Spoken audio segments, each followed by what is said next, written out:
Ya para terminar, es necesario también que hagamos un repaso, aunque sea breve, pero sustancial, en torno a la cuestión de la cultura. Ante todo, porque la llamada ideología de género asimismo traiciona este campo y lo desfigura, ¿no? Y además lo va a hacer de una manera tanto explícita como peligrosa. Bueno, no olvidemos que los términos más usados, o sea, aquellos que nosotros empleamos de manera frecuente, son al mismo tiempo los que más se desgastan, ya que los utilizamos mecánicamente sin reflexionar sobre ellos. O sea, ya no nos detenemos realmente a considerar qué significan o qué es lo que en realidad implican estos términos. No pueden ser términos de todo tipo. O simple y sencillamente los empleamos para parar en seco alguna cuestión importante. En pocas palabras, suponemos ya de entrada que dichos términos pertenecen al ámbito de lo evidente. O sea, como si al hablar o al utilizar estos términos ya se supiera a ciencia cierta de qué se está hablando. Por ejemplo, podemos llegar a decir ante una cuestión relevante es por la cultura que, o sea, como si a eso se refiriera y tuviéramos perfectamente claro en qué consiste. O bien, esto es cuestión de justicia o de injusticia, ¿no? Otro término también que usamos de manera frecuente, o por no hablar ya del término amor e incluso del propio Dios. Sin embargo, debemos tener muy en cuenta que los términos que utilizamos ya de manera mecánica no son realmente evidentes. Ya ni siquiera pensamos en ellos justo porque los convertimos en algo opaco. O sea, el hecho de que los usemos, ¿no?, de manera mecánica implica que estos se han convertido en algo más bien irrelevante, en algo opaco, o sea, algo que de fondo ya no dice mucho, ¿no? Sería una palabra simple y sencillamente que utilizamos con algún fin, inmediato. En todo caso, lo que ocurre es lo siguiente, o sea, empleamos tales palabras por su eficacia práctica. Eso es lo primero, o sea, los utilizamos porque nos resultan eficientes en términos prácticos. Por ejemplo, para zanjar una determinada cuestión o para intentar resumir, ¿no?, alguna situación en particular por medio del uso práctico de este término. Y ya no lo hacemos debido a su profundidad semántica. O sea, en pocas palabras, todo parece indicar que estos términos que empleamos ya de manera mecánica son usados de esta forma debido al consenso adormecedor que estas palabras producen entre los oyentes y no por apelar a su sentido real. Y es esto precisamente lo que ocurre con el término cultura, que además ha sido convertido ahora en un mero eslogan. No hablamos, por ejemplo, incluso en sesiones anteriores, de esta subversión cultural que la ideología de género pretende llevar a cabo.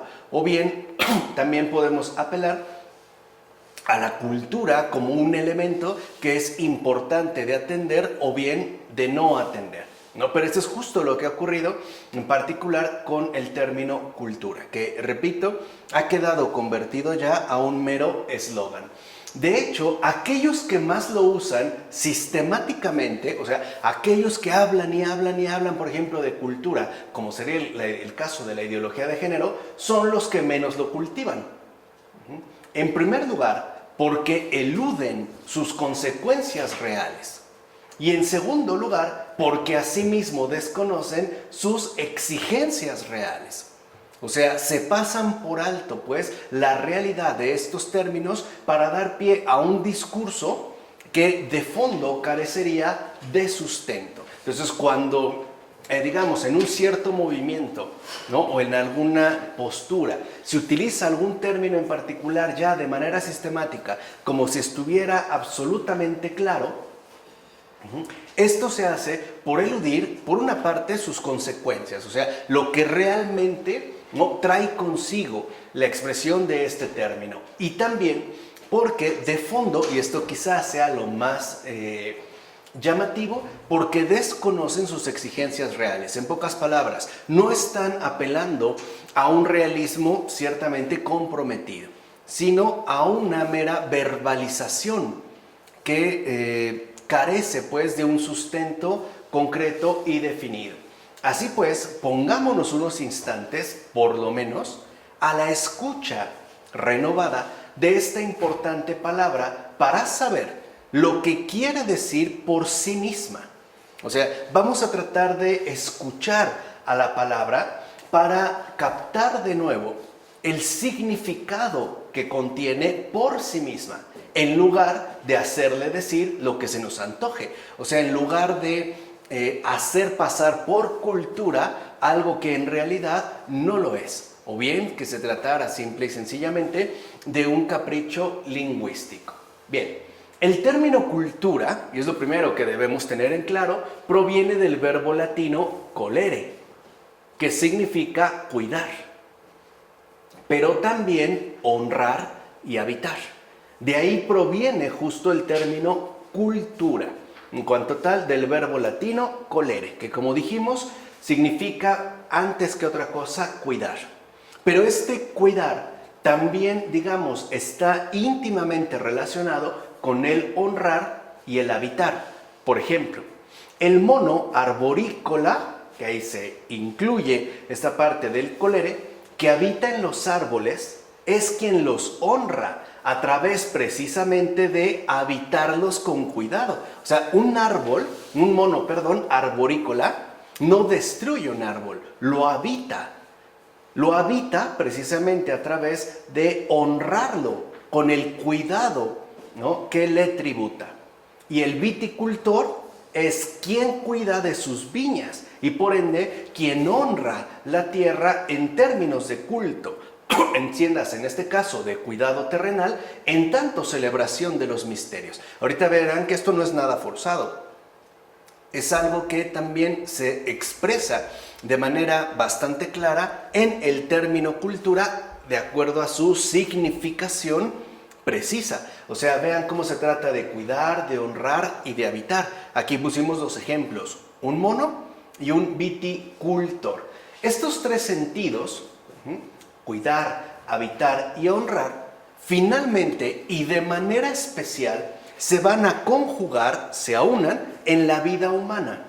Pues colere, o sea, cultura, es de entrada la morada en verdad humana. Entonces, cuando cultura ya se aplica de manera directa al caso humano, es decir, a la vida humana, ya se está expresando algo sumamente importante en tanto morada en verdad humana y que será a su vez inseparable de este ejercicio constante y permanente de cuidar, habitar y honrar. Es más, en tanto morada humana, la cultura asimismo consiste en real hospitalidad.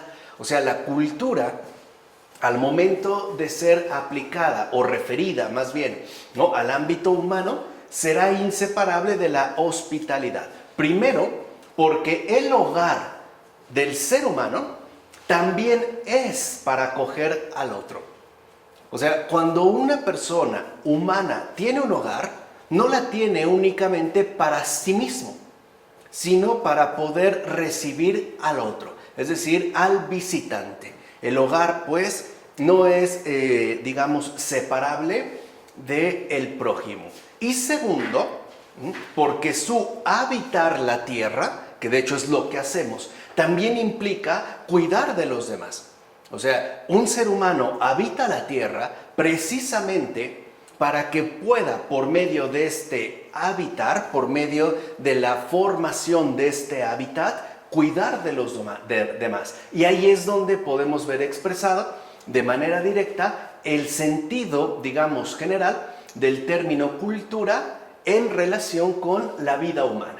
En consecuencia, puede decirse que el ser humano, a diferencia de las cosas, sí habita realmente. Procura, pues, un hábitat donde se honre a los demás a través de los cuidados correspondientes. O sea, los seres humanos, a diferencia de las cosas, posee cultura. Está de hecho llamado a cultivar este cuidado. No es pues un objeto colocado en alguna parte. Por ejemplo, una muñeca que a pesar de haber sido puesta dentro de una caja, no la habita. ¿Por qué? Porque no hace de esa caja un hábitat hospitalario en relación a los demás. No la habita. Exactamente igual a un cadáver que no habita su ataúd aunque haya sido hecho a su medida. ¿Se entiende? O sea, ahí no hay realmente ningún tipo de hábitat. No hay más que una determinación espacial. Pero ahí literalmente ya no hay una expresión de cultura, ¿no? Por eso nosotros vemos, por ejemplo, en este caso, la enorme diferencia que hay entre algo y alguien. Que por cierto podemos estudiar a partir de este libro, que así se titula justamente, ¿no? La diferencia entre algo y alguien, del filósofo alemán Robert Spemann. La diferencia, ¿no?, entre objeto y persona, ¿no? La cosa y la persona, que carecerían de cultura. Y esa es la evidente diferencia que hay entre una persona viva y un cadáver, ¿vale? No la habita realmente ya el cadáver, no habita su ataúd. De hecho, la verdadera habitación supone un acondicionamiento del espacio de tal modo que su habitante se encuentre en él lo bastante bien como para tener la capacidad de recibir allí a otro más, es decir, al huésped. Ese es, digamos, el sentido profundo del hábitat y que podemos particularizar en términos de habitación. O sea, cuando un ser humano se decide, ¿no?, a tener una habitación, es porque busca que este espacio sea lo bastante acogedor, en sentido literal, y confortable, como para poder recibir allí a alguien más. Este alguien más es precisamente el huésped, ¿no? El invitado, el bienvenido. Por esa razón, habitar es cuidar del entorno para ser ofrecido, que es justo lo que implica la cultura. Cuidar de todo nuestro entorno precisamente para ser ofrecido, ¿no? Es como cuando alguien cuida un jardín para que también a lo mejor las aves, ¿no?, y otros animales puedan gustar de él, y sobre todo otras personas. Y con ello entendamos entonces cómo es que se rinde honor, o sea, se honra al que es tomado en cuenta recibiéndolo. Entonces, recibir a alguien más en tu habitación es honrarlo, ¿no? Tiene que ver pues con la recepción. Por decirlo en pocas palabras, o sea, la cultura es el abono supremo de la humana hospitalidad. Insisto, este es el sentido más profundo de lo que llamamos cultura. O sea, es pues su cultivo, ¿no? La cultura. Y por cierto, estas afirmaciones no las estoy diciendo yo. Las he tomado a partir de un capítulo de un libro del filósofo Fabrice Ayash que se titula Puesto que todo está en vías de destrucción. Un filósofo que, como les he dicho, vale la pena mucho revisar, leer y también disfrutar. Entonces, Hannah Arendt por eso subrayó que el verbo colere, recuerden, es el verbo latino, ¿no?, que significa cuidar, honrar, etc. Y que es de donde proviene el término cultura, diría esta filósofa Hannah Arendt, remite en principio al comercio del hombre con la naturaleza, en el sentido de cultivo y cuidado de la naturaleza, con el fin de llegar a ser la adecuada a la habitación humana. Esto lo dice Hannah Arendt en su libro La crisis de la cultura. Aquí ya podemos entrever hacia dónde va Hannah Arendt, porque en efecto hoy tenemos una crisis de cultura precisamente porque el entorno en el cual nos encontramos parece volverse cada vez más inhospitalario, o sea, cada vez más hostil o carente de hospitalidad. No solo en relación al deterioro del medio ambiente, sino en relación también al modo en el cual concebimos nuestro propio hogar. Bueno, en efecto, el ámbito en que originalmente se aplica la acción de la que procede el término cultura es la tierra. O sea, de ahí es justo de donde va a provenir originalmente la aplicación de este término. E inmediatamente después, fíjense, a pesar de que en principio el verbo colere, ¿no?, de donde deriva el término cultura, procede de la tierra, a continuación se establece también una referencia al cielo, es decir, el culto a los dioses. Y aquí es donde entendemos algo importante. La cultura, en tanto colere, originalmente parte de la tierra y remite también al cielo. O sea, parte de lo terrestre, pero también culmina en lo celeste. De hecho, la verdadera cultura, en el sentido originario en el que lo hemos mencionado, es también honrar al Creador. Eso es cultura. Alabar al Creador a través de nuestra hospitalidad. Entonces, veamos, colere como acción, dijimos, como verbo, involucra tierra y cielo, lo material y lo espiritual, ya que es justo la cultura, ¿no?, lo que legitima la transferencia inseparable de la agricultura al culto a los dioses.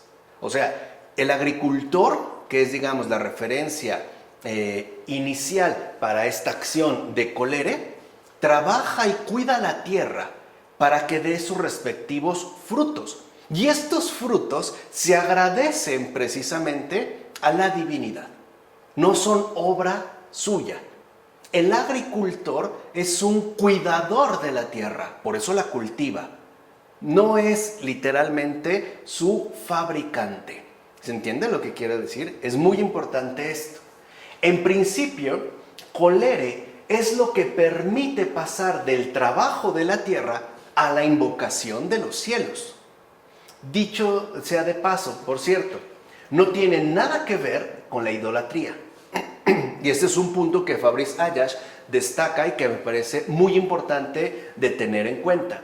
Pues lo propio de la idolatría consiste en proponernos rendir culto a todo aquello que a final de cuentas es obra y resultado de nuestras propias manos.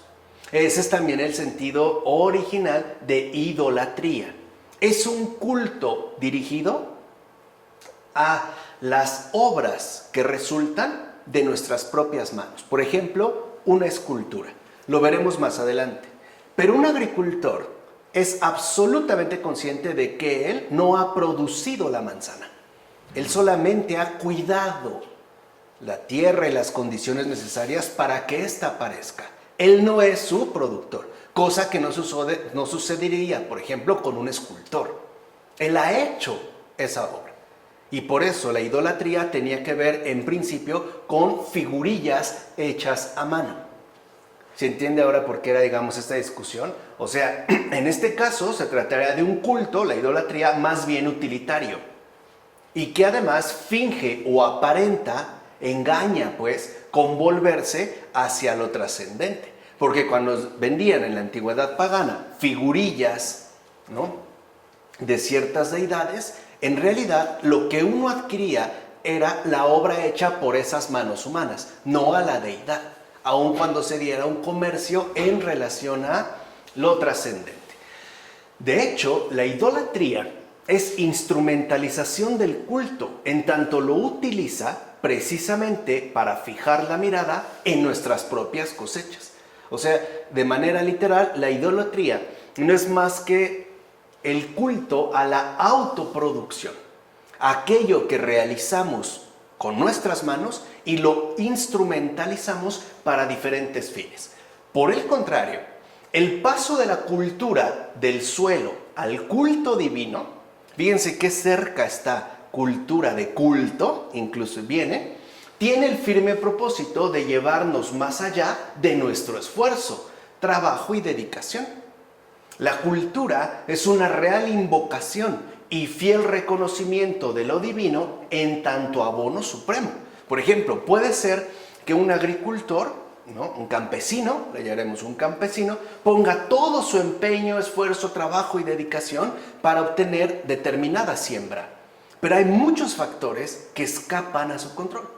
Por ejemplo, la propia calidad de la semilla, o la carencia de agua, o el exceso de agua, como ahorita se está viendo, o los cambios imprevistos del clima, o que aparezca una plaga y devore toda su cosecha, etcétera, etcétera, etcétera. Por eso es que en el caso de la cultura, siempre hay una remisión a lo divino. O sea, la cultura, pues, se cimienta en la tierra y culmina, como hemos dicho, en el cielo. Por eso, precisamente, el modelo de agricultura es por completo opuesto al modelo del comercio artesanal. Porque, para ser sinceros, el comercio artesanal, por mucho que esté pintado de trascendencia, es, digamos, el ámbito propio de la idolatría, de la comercialización, ¿no? De la producción humana en términos de divinidades. Por ejemplo, el que fabrica y vende estatuas busca sacar dinero de lo divino, o bien pretende hacer negocios con la gracia. Si te llevas esta figurita, pues entonces puedes obtener determinados favores. Pero esta figurita es gracias a mi fabricación. Como de hecho ocurrió con los orfebres de Éfeso en los Hechos de los Apóstoles. ¿Qué es lo que les echan en cara? Ellos pretenden precisamente hacer negocios con la gracia. Es decir, estos orfebres de Éfeso, ¿no?, buscaban sacar dinero de lo divino. Dichos orfebres, más bien cinceladores de pequeños templos de Artemisa hechos en plata, tal y como son mencionados. Pueden ver este pasaje del libro de los Hechos de los Apóstoles, capítulo 19, versículo 23 a 40. Estos orfebres son los que en efecto se rebelan contra la predicación de Pablo. Son estos orfebres, ya que tal predicación, o sea, la exposición de la verdad que ha hecho Pablo ante los efesios, o sea, ante la comunidad de Éfeso, desbarata el inaceptable mercado del misterio que estos estaban llevando a cabo. O sea, lo que les está diciendo Pablo es muy claro: ustedes son un fraude, porque están queriendo comercializar con la gracia. Ustedes no están rindiendo ningún culto a Dios. Están enriqueciéndose a sí mismos. En términos más cercanos a lo que hemos estado exponiendo, diríamos, Pablo les echa en cara que ellos no tienen cultura. Ellos no cultivan, pues, ¿no?, el hábitat. Ellos quieren fabricar sus propias ganancias. Así pues, entonces, ¿no?, lo que Pablo va a dejar en claro ya en el libro de los Hechos de los Apóstoles es lo siguiente: la cultura no tiene nada que ver con la idolatría. Es justo su contrario. Entonces, en la predicación de Pablo, ¿no?, lo que queda totalmente claro es que aquello que es cultura no tiene nada que ver con la idolatría. Ahora bien, algunos podrán entonces afirmar que el punto de partida del vínculo entre culto y agricultura se debe, por ejemplo, a la incertidumbre meteorológica, o bien a la precariedad o vulnerabilidad inevitable de las cosechas. O sea que en realidad, ¿no?, en el caso de el vínculo dado entre culto y agricultura es debido a la superstición y al miedo de todas las condiciones que pueden amenazar, ¿no?, el buen fin de las cosechas. En tal caso, los ruegos a los dioses se elevarían para que germinen las semillas y prosperen los cultivos, y los sacrificios realizados abundarían para que sean abundantes de igual manera las cosechas, ¿no? Digamos eso en una visión mucho más moderna. Ciertamente, el artesano se apoya en materiales y herramientas para poder elaborar y controlar su producción completamente. Sin embargo, con el agricultor no sucede lo mismo. O sea, vean la diferencia entre un artesano, ¿no?, que hoy nosotros llamaríamos fabricante, y un agricultor. El fabricante De entrada, se va a apoyar en materiales que él escoge, selecciona, etcétera, y las respectivas herramientas que empleará para poder producir, fabricar, es decir, elaborar y controlar por completo su respectiva producción. Un Miguel Ángel, por ejemplo, escogía incluso el bloque de mármol sobre el cual él iba a trabajar. Y por cierto, Miguel Ángel no es, digámoslo así, un escultor o un artesano en este sentido. Porque Miguel Ángel, y basta con que uno lea sus cartas, ¿no?, expresaba abiertamente que él no inventaba nada. O sea, no es que él planeara la escultura y después pusiera manos a la obra. De hecho, Miguel Ángel insistió una y otra vez en que lo único que él hacía era sacar a la luz la forma, la figura ya hecha. O sea, él lo único que hacía era quitar lo que le estaba estorbando para que esta forma saliera a la luz. Ese era su proceder. O sea, en pocas palabras, Miguel Ángel, como creyente y además como católico, y además incluso podemos decirlo así, como buen católico, ¿no?, insistía en que la obra era de Dios. Él era una especie de basurero, ¿no?, que iba recogiendo todo aquello que estaba obstaculizando la aparición de la forma. O sea, él no tenía, pues, el control de lo que estaba realizando. Él era simple y sencillamente un servidor, que en latín también a este proceder le llamaba ablatio. Ablatio es quitar todo aquello que está de más, un poco como cercenar. Bueno, entonces decimos, si esto ocurre con el fabricante, con el agricultor no sucede lo mismo. Este, por ejemplo, rezaría a los dioses simple y sencillamente porque no controla tan tajantemente las condiciones de producción a las que se dedica. O sea, de entrada, el agricultor no es que tenga miedo, es que es realista y reconoce cierto tipo de precariedad en la labor que realiza. O sea, al final, ¿no?, la siembra no depende de él precisamente. Esto nos conduce entonces a algo en verdad esencial y algo que tiene que ver con la diferencia entre el trabajo del artesano y el trabajo o labor del campesino. Por su parte, el artesano es el que imprime una cierta forma a la arcilla, a la madera, a la plata, al bronce, etc. Y por ende es el que ante todo reclama de la naturaleza materiales de trabajo, ¿no? O sea, un fabricante ve en la madera un material para hacer cierto objeto. Hoy incluso podríamos decir para producir ciertos diseños. En madera, en arcilla, en plata, en lo que sea. Eso ve en la naturaleza. El campesino, por el contrario, es quien solamente acompaña y cuida el crecimiento de una forma natural. Honra la naturaleza. Es, por así decirlo, su guardián y protector. O sea, el campesino, el agricultor, solamente acompaña y brinda cuidados a la forma natural, a los seres naturales, que a final de cuentas no son obra suya. O sea, el campesino está seguro que siembra la semilla, pero él no fabricó esta semilla. ¿Entiende? El campesino puede arar la tierra, pero él sabe que él no aró la tierra. No es, pues, obra suya. Por eso el campesino es, digamos, aquel que le corresponde un puesto de guardián y protector, es decir, de colere en relación a la naturaleza. De ahí que el escultor, por ejemplo, pueda llegar a tener una relación casi despótica con el mármol.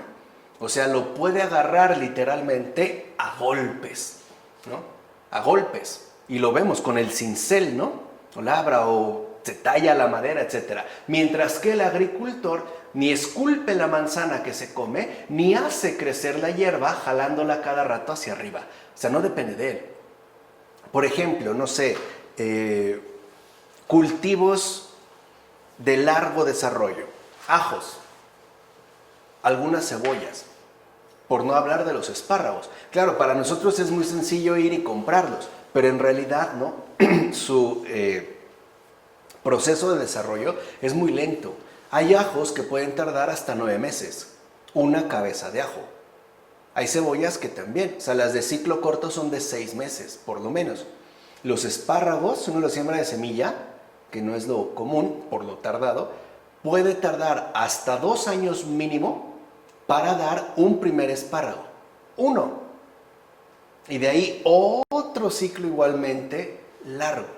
El campesino no va y lo jala, porque si lo jala lo arranca. O sea, en pocas palabras, lo destruye. Él no es el creador, el productor de la manzana, ni del árbol del que cuelga la manzana, ni siquiera del espárrago que, ¿no?, ya se está saboreando de antemano. De él no depende. De hecho, cultivar, o sea, hacer cultura, es acoger un proceso.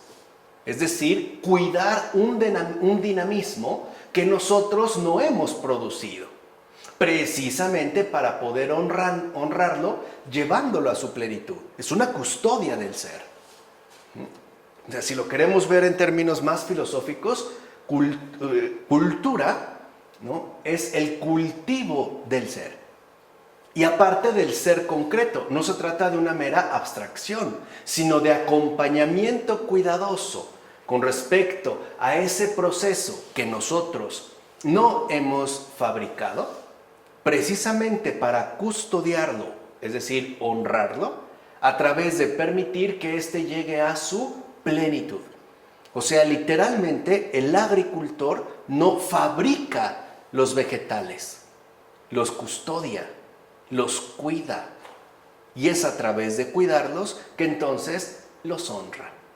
O sea, permite que esta semilla inicial termine a lo mejor en términos de una gran tomatera o de un gran árbol cuajado de frutos, ¿vale? Él nada más acompaña. O sea, fíjense, es cuidar de este dinamismo.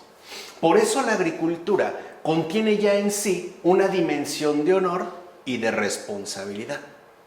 Y por ende sirve de símbolo para poder reconocer una primera apertura a lo trascendente. Ciertamente, el agricultor reconoce que el fruto conseguido no es resultado de sus propios esfuerzos, sino que, ante todo, es fruto de la naturaleza. Esto es un don inicial que no es el don de un material, además utilizado al propio antojo, sino que es una forma y una formación que él jamás ideó. Vuelvo a insistir, o sea, para el agricultor queda claro que la mazorca no es obra suya. Y de hecho, por eso, yo no sé si alguien cultiva algo, aunque sea de manera pequeña o doméstica, hoy, ¿no?, que está como en auge la llamada agricultura orgánica, ¿no?, en casa, en balcones, etc. Verán que cuando se obtiene el fruto, como que nos sorprendemos de lo que ha salido. Y justo lo que sorprende es que esto no es obra mía. Ninguno de nosotros cinceló una lechuga, por ejemplo. Nadie lo puede hacer. Ninguno de nosotros modeló el rabanito. Literalmente a través de cuidados, ¿no?, llegó a su plenitud. Y eso es lo que alegra. Entonces, y aún, por ejemplo, cuando el campesino sea el autor de la siembra, no lo es ni de la semilla que puso, ni de su brotar hacia el cielo. O sea, por mucho que uno quiera, no puede lograr que aunque germine la semilla, crezca. Insisto, si no estamos como familiarizados más o menos con la siembra, nos puede resultar un tanto difícil esta idea.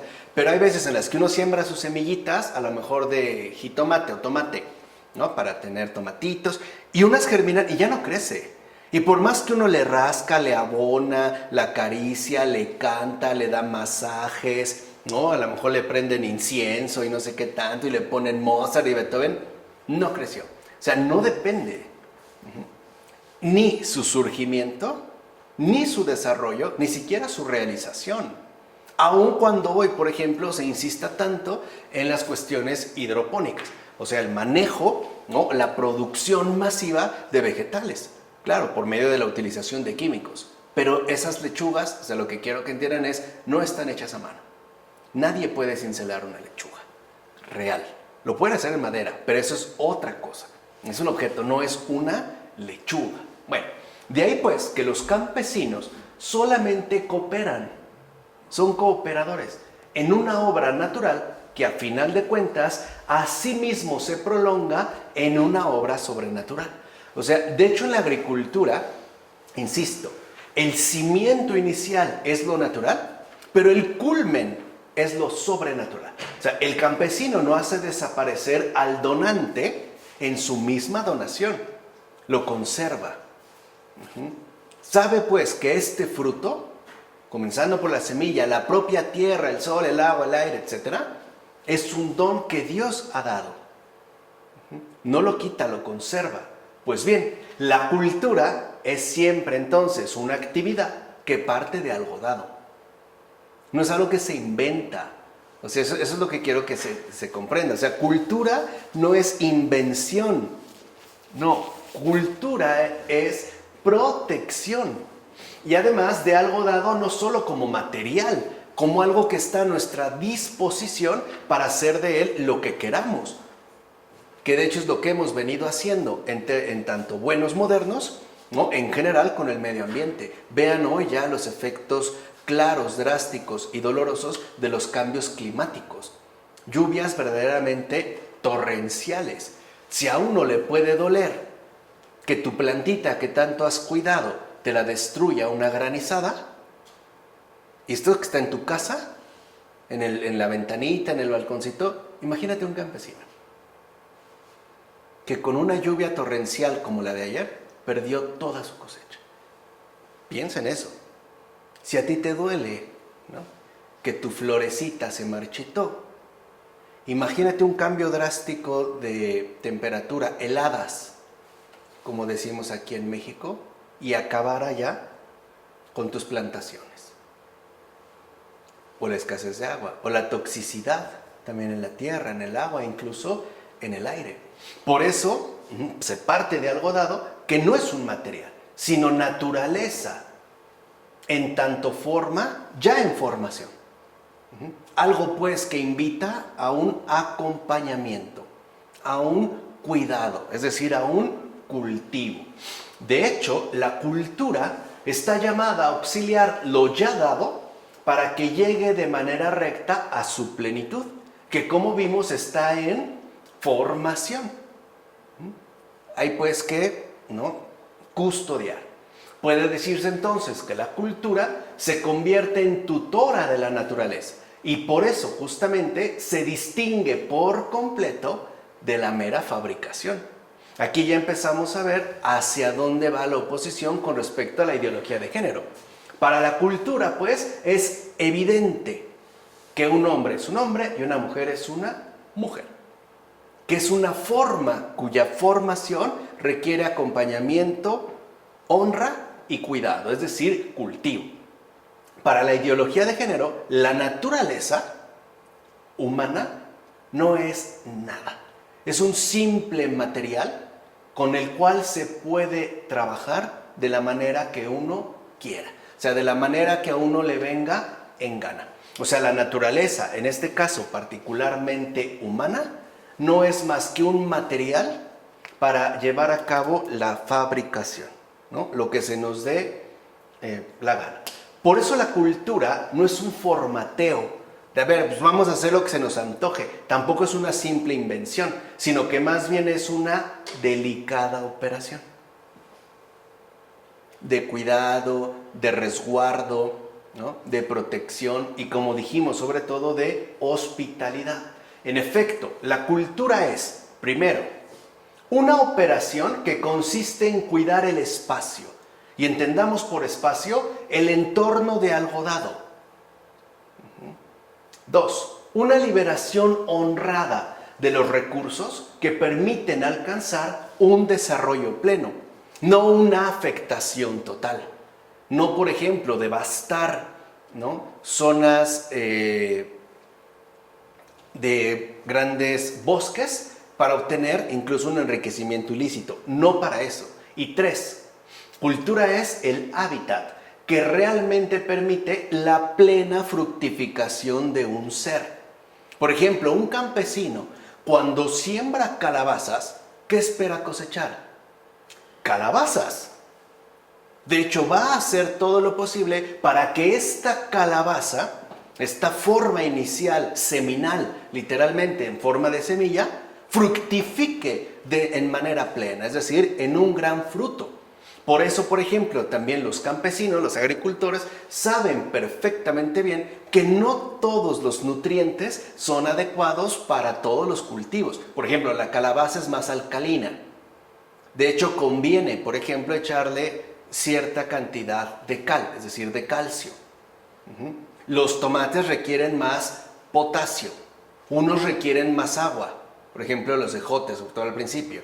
Los chiles necesitan más bien tierras secas o semisecas, o por lo menos dejar secar la tierra antes de volverla a humedecer, etcétera, etcétera.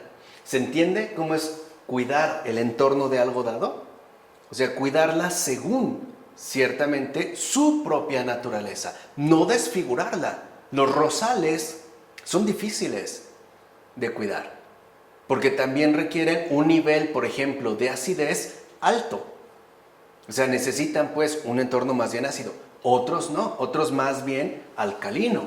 Por eso es aquello, ¿no?, que nos permite cuidar, cultivar, ¿no?, esto ya dado hasta que llegue o se consolide en su plena fructificación. Así pues, la cultura supone que la naturaleza humana debe ser honrada y cuidada como algo dado. O sea, en principio eso es la cultura. O sea, la cultura supone que la naturaleza humana tal cual, tal y como es, debe ser honrada y cuidada como algo dado, precisamente para poder conducirla a su plena fructificación. O sea, que podamos llegar a ser verdaderamente humanos como tal, o sea, personas. Y además, personas, ¿no?, plenamente realizadas en términos de hombre y mujer. Eso es lo que, digamos, apuntaría justo la cultura. Y si fuera el caso de que la naturaleza humana estuviera herida o quizá entorpecida, justamente la cultura es la que tendría que cuidar de ese ser lastimado para que pudiera sanar y crecer según su propia naturaleza dada. O sea, ahí es donde entra la hospitalidad, ahí es donde entra esta dimensión de auxilio que la cultura también nos transmite. Es justo en este sentido que la cultura está llamada a habitar la naturaleza humana, o sea, cuidándola y honrándola seriamente en su propio origen. O sea, partiendo pues ya de algo dado, que como hemos visto la ideología de género es justo lo que rechaza. Porque no considera que haya algo dado, llamémosle biológico, el sexo, sino que todo es un constructo, ¿no?, culturalmente dado. Y por ende puede desecharse sin mayor problema. Ahora bien, decir que la naturaleza humana es un bien dado sugiere que en su origen hay una donación. Es decir, que está marcada con el sello de una providencia. Esto, por supuesto, no tiene nada de evidencia primera. Primero, porque el que da, o sea, el donante, desaparece en su misma generosidad. Ya lo habíamos visto con Michel Henry, ¿no? O sea, Dios es absoluta humildad, no destaca, ni siquiera nos echa en cara, ya no digamos lo que nos dio, sino el hecho mismo de que nos hizo. No, parece que no está. No se pone pues por delante, porque no busca hacerse valer. Segundo, porque para que se trate de un don y no de un simple objeto puesto y abandonado al azar, es preciso que el beneficiario, o sea, cada uno de nosotros, experimente que dicho don se le otorga precisamente a él. O sea, que no se trataría de algo meramente genérico. No es una cuestión de género. Es una cuestión de beneficio providente. ¿Cómo lo experimenta? Precisamente a través de la cultura. Pues el beneficiario se da cuenta de su propia capacidad para hacer nacer, cultivar y por ende que dicho don le ha sido dado por alguien que a sí mismo lo llama a crecer con él. O sea, no se trata nada más de que nosotros nos arreglemos como podamos. No, sino que respondamos al beneficio recibido por adelantado. que haya pues también un acompañamiento.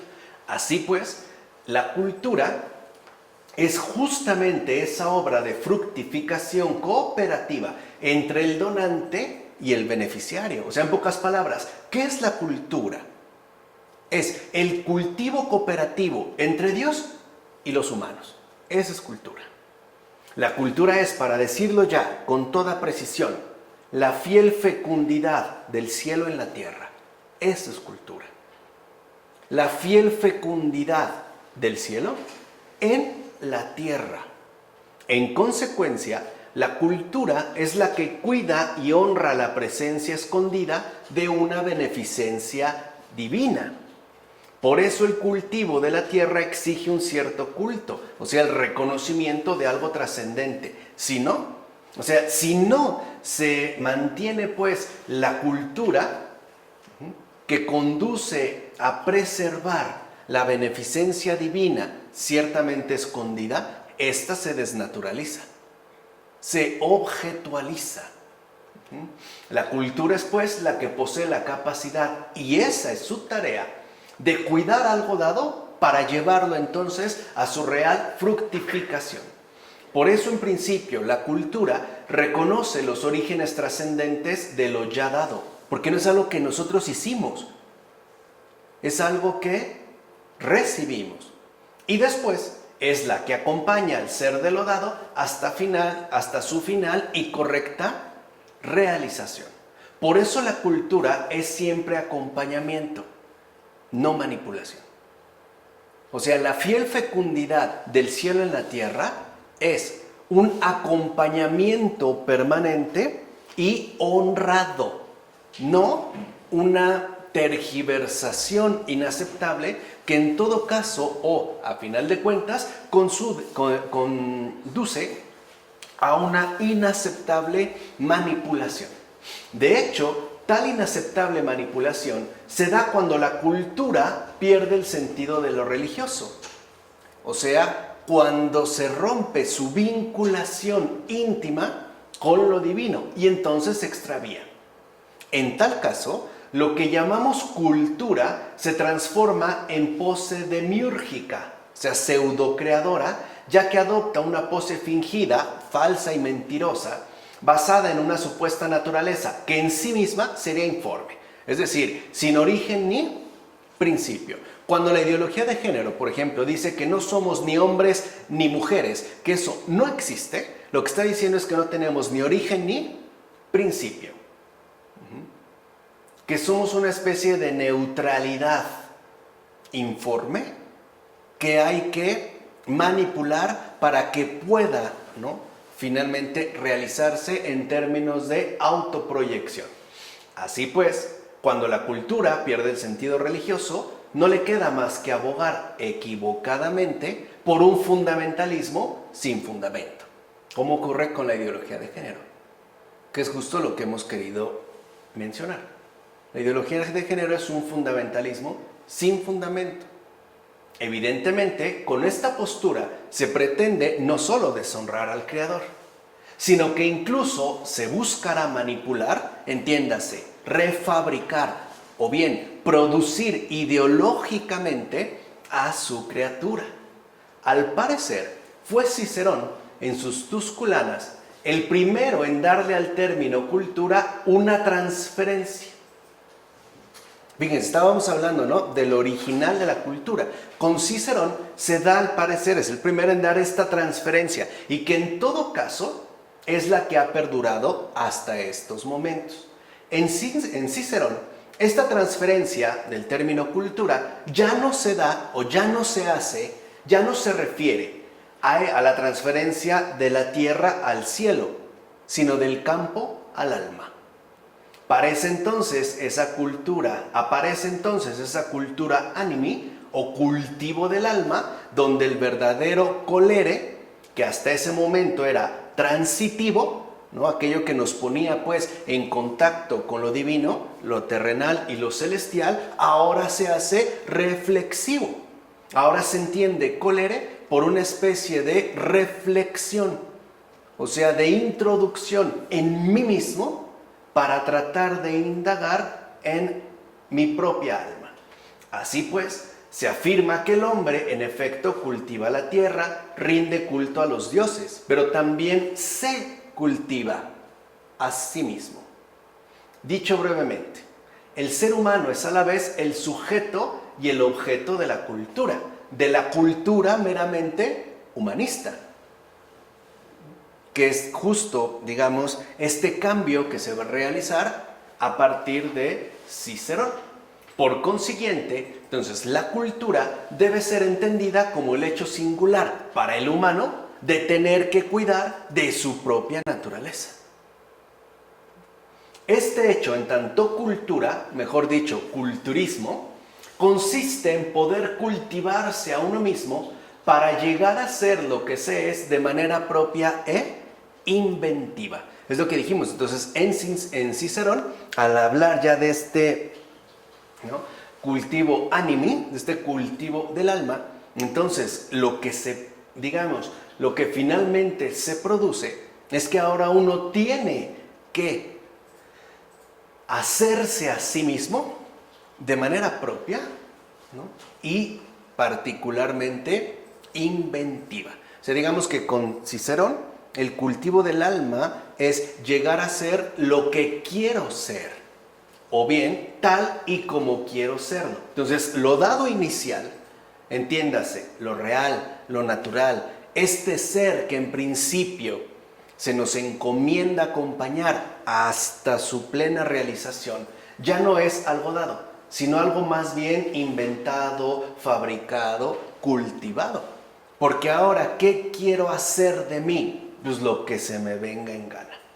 Y esto se da justamente porque el donante, o sea Dios, ha desaparecido. Y por tanto, cada quien se fabrica a sí mismo según sus planes. Esto es justamente, ¿no?, una línea que se ha mantenido hasta el momento. Hay que fabricarse, hay que recrearse uno mismo según los planes que yo tengo pensados, ¿no? Mi vida ya es una planeación. Tengo pues que, ¿no?, poner manos a la obra sobre mí mismo. Cuán diferente es la frase de San Francisco de Sales, para que veamos justo el contraste. Cuando dice en una de sus cartas, dice San Francisco de Sales: seamos lo que somos y seámoslo bien, para honrar al maestro de obras, en cuya tarea nos ocupamos. Esto sí es cultura. ¿Se entiende ahora la diferencia? Vean al gran San Francisco de Sales diciendo: seamos lo que somos. O sea, no tenemos que inventarnos absolutamente nada. No tenemos por qué andar, ¿no?, divagando en extravíos que realmente no van con la realidad. No, seamos lo que somos. Y además, seámoslo bien, para honrar al maestro de obras, en cuya tarea nos ocupamos. O sea, ¿cuál es nuestra ocupación?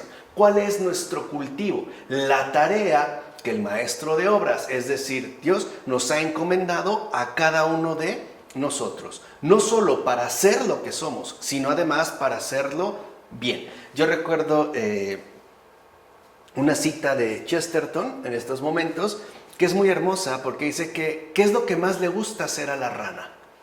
Y responde Chesterton: dar saltos.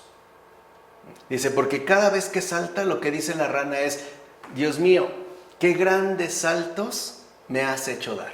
Me encanta saltar. O sea, ahí está. ¿Qué le gusta a la rana? Ser rana. Ser lo que es. Y además serlo bien. Estos saltos de una rana, que para nosotros pueden ser graciosos, ridículos o insignificantes, es justo el modo en el cual esta rana honra al maestro de obras.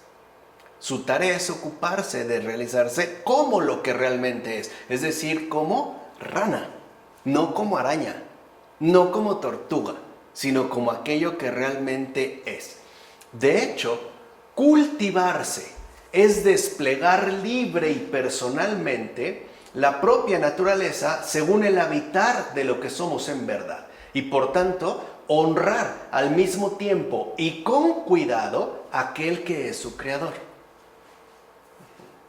Es justo lo que, digamos, hemos intentado exponer a través de esta cuestión de la cultura.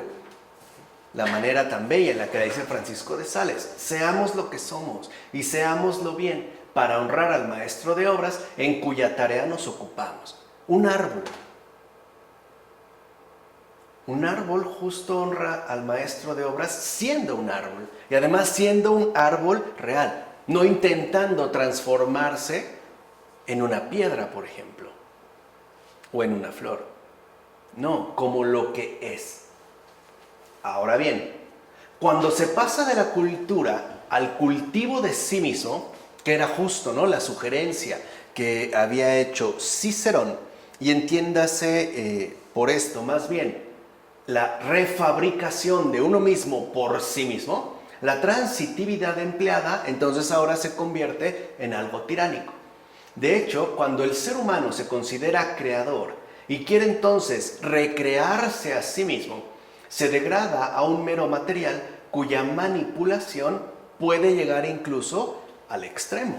O sea, podemos decir que pasa de la reconstrucción a la autodestrucción. ¿Cuántas personas no han muerto por cirugías estéticas? Se degrada, ¿no?, al plano de algo meramente material, cuya manipulación puede llegar incluso al extremo. Por ejemplo, hay a lo mejor hombres, mujeres, qué sé yo, que se han insertado senos de un tamaño verdaderamente inconcebible, al extremo, aun cuando eso traiga serios problemas, por ejemplo, para la columna vertebral y para el funcionamiento del organismo en general. Eso es justo entonces lo que ocurre cuando el modelo de la cultura deja de ser el de la agricultura y se convierte entonces en el de la industria. Porque seamos sinceros, hoy también la ideología de género no es apoyada porque promueve también una gran industria, que puede ser una industria de perfil material o de perfil ideológico, pero es una industria. Por ejemplo, una persona que se considere trans necesita recurrir a la industria de la transformación corporal. Necesita, pues, hacerse una operación y no son baratas.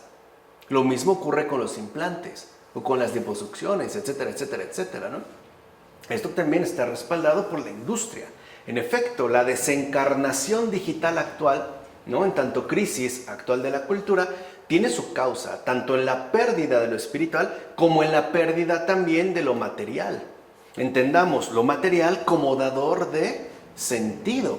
Dicha pérdida material, por ejemplo, remite a la negación de la materia como reserva de formas. O sea, con esta negación se rechaza de plano ya la vinculación del cielo con la tierra.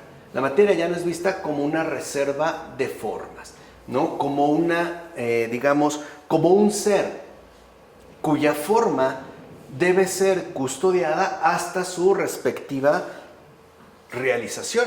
Ahora, para nosotros realmente lo que prevalece no es la materia, es el material, ¿no?, aquello que podemos emplear y usar como nos parezca más adecuado.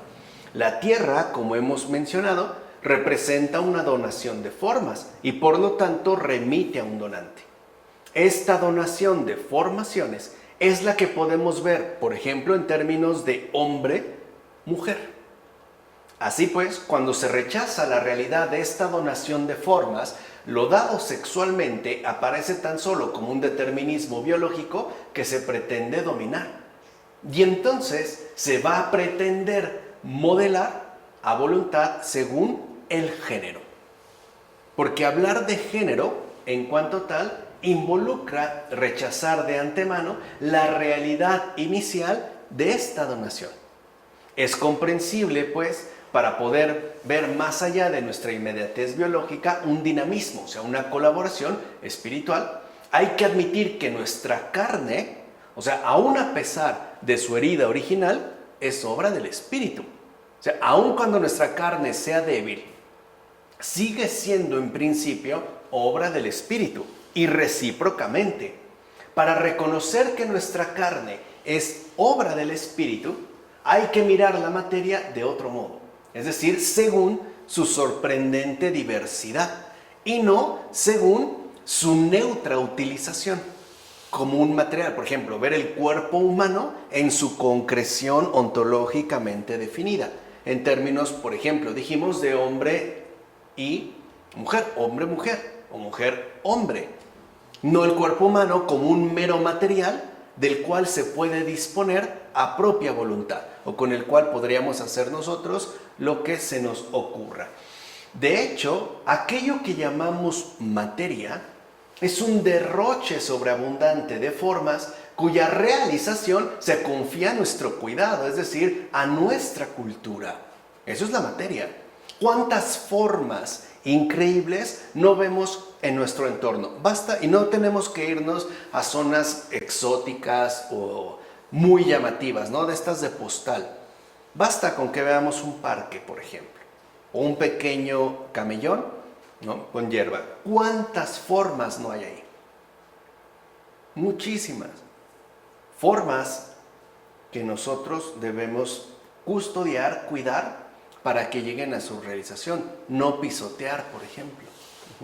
La materia no es pues un yacimiento de masas y energías neutras e insignificantes. No, la materia tiene una clara definición ontológica, o sea, tiene una sobreabundancia de formas cuya realización se confía a nuestro cuidado. Es decir, es justamente, ¿no?, parte de la tarea que humanamente nos corresponde en términos de cultura. Entonces, de fondo, todo depende de lo siguiente: reconocer el donum en medio de los data.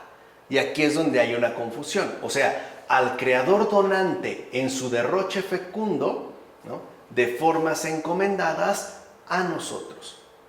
Así pues, cuando se pierde de vista el donum, todo adquiere un perfil más bien antinatural, o sea, irreal, ya que la propia naturaleza es reducida a una suerte de material puesto a disposición. Eso es lo que, por ejemplo, ve la ideología de género. Ve en una persona un material puesto a disposición para hacer lo que se le venga en gana. Ya no se ve una materia, se ve pues un material. Ese es, dicho sea de paso, el respaldo de la tecnocracia y de la ideología de género en tanto ingeniería social. En efecto, en ambos casos, la propia naturaleza es combatida y rechazada en nombre de la cultura, concebida ahora como una fuerza antinatural que debe ser implantada técnicamente o bien ideológicamente, lo cual va a dar paso a su vez a lo que llamamos transhumano, a una transhumanidad que de fondo justamente, ¿no?, se basará en el despliegue férreo de estas fuerzas antinaturales que deben ser impuestas por medio del avance tecnológico. Y antes quizá de esta imposición deben de ser literalmente sembradas ideológicamente en la mayoría de las personas. Aquí, o sea, hasta este momento, ya para terminar, a mí lo que me interesa es que podamos ver, ¿no?, en qué consiste de manera precisa la cuestión de la cultura y que tengamos claro cómo hay una gran diferencia entre lo que aporta o lo que exige la verdadera cultura de aquello que brota cuando se traiciona la cultura.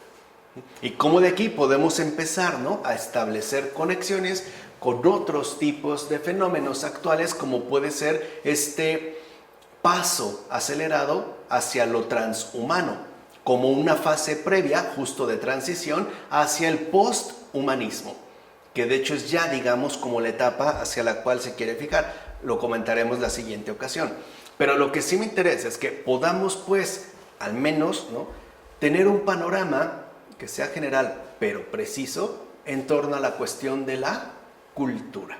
¿De acuerdo? Vamos a dejarla hasta aquí. En nombre del Padre, del Hijo, del Espíritu Santo. Amén.